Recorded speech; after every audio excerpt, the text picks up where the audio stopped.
Hi everyone, I'm Jim. This is Great Books, Big Ideas, and I'm back to my series of videos presenting the ideas of Robert Maynard Hutchins from his essay, The Great Conversation, which is the introductory essay to the Britannica Great Books of the Western World set, published back in the early 1950s, first published then. In Chapter 7, Hutchins was talking about the need for great books education for adults. And in this Chapter 8, called The Next Great Change, Hutchins is turning to the future. At this point in his argument, he talks about how liberal education can contribute to improving world affairs and the future of mankind. We see that developments in transportation and communication have brought the world closer together. A unified world is coming willy-nilly, either by conquest or consent. Coming closer together, however, does not necessarily mean we will be safer. The threat of nuclear cataclysm was real back then when he wrote this essay, and it's real now. And there's no way any nation can stay isolated from such threats, especially the United States. The goal Hutchins would like to achieve to avert such catastrophe is a unified world government enforcing world law. And this would require cooperation regardless of the undeniable disagreements we would encounter. So there must be an alternative to resolving differences by shooting and subjugating one another. We need to learn how to discuss matters. We need to learn how to discuss disagreements. We need a civilization of free thinkers committed to, quote, a long conversation leading to clarifications and understanding. Such a civilization presupposes communication. It does not require agreement. Our times are fraught with technological advancements and military advancements that imperil life on Earth. We keep devising new and better ways to do away with ourselves. How do we prepare for such a future? We must educate adults now before it's too late. You can't just educate the children. There may not be time for them to grow up to assume control and make things better. We have to educate the adults. There is no time to waste. Hutchins isn't saying that great books education for adults is going to save the world. It's not going to prevent the next world war, but it sure couldn't hurt. He is suggesting that an adult population who is educated to be reasonable and intelligent has a better chance at achieving world peace than if they are unreasonable and uneducated. Now, the United States, after World War II, heading into the Cold War, was put in a curious position. It was thrust into hegemonic status as a young nation who did not have the luxury of centuries to develop an adequate educational system to meet the demands of world leadership.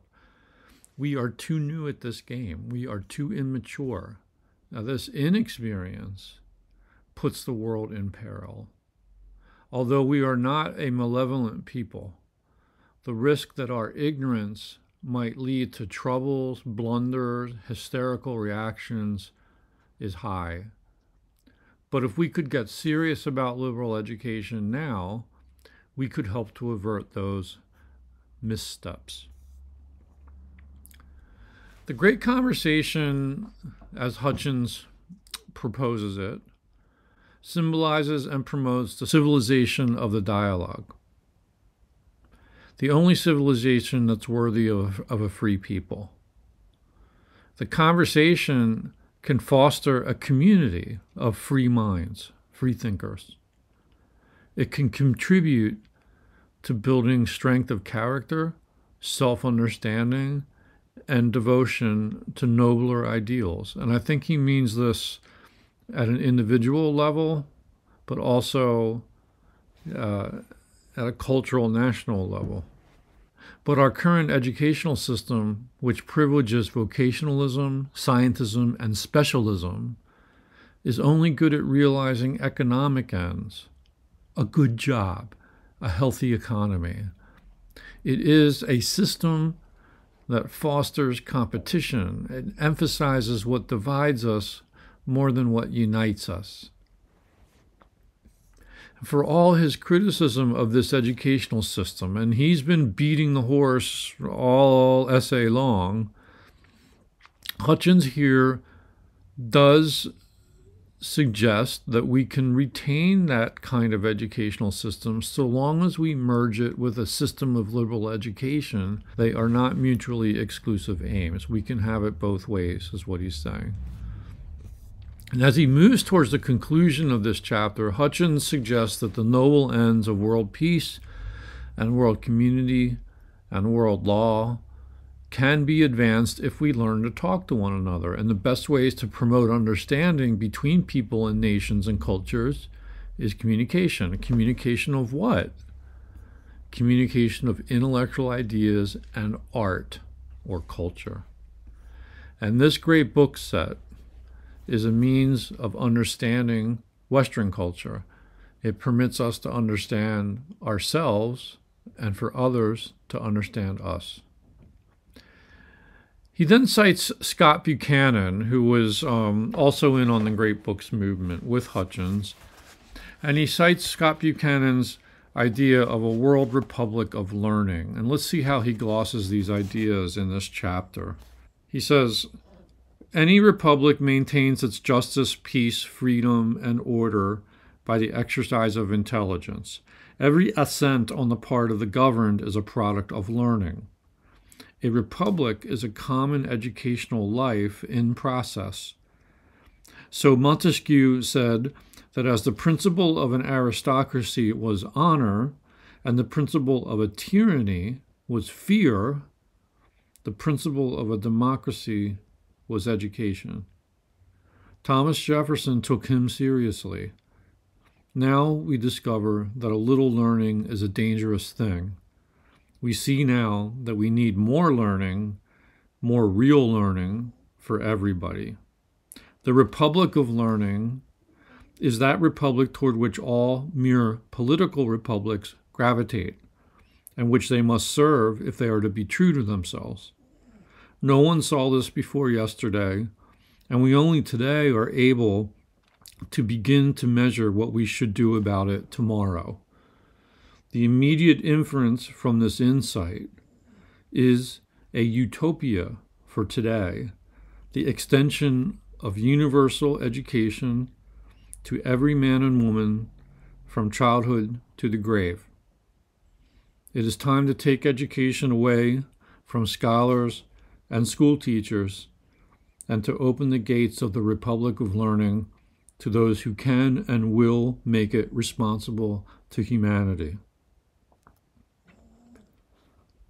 Learning is, in principle, and should be, in fact, the highest common good, to be defended as a right and worked for as an end. All men are capable of learning according to their abilities. Learning does not stop as long as a man lives, unless his learning power atrophies because he does not use it.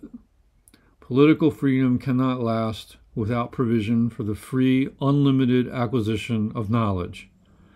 Truth is not long retained in human affairs without continual learning and relearning. A political order is tyrannical if it is not rational.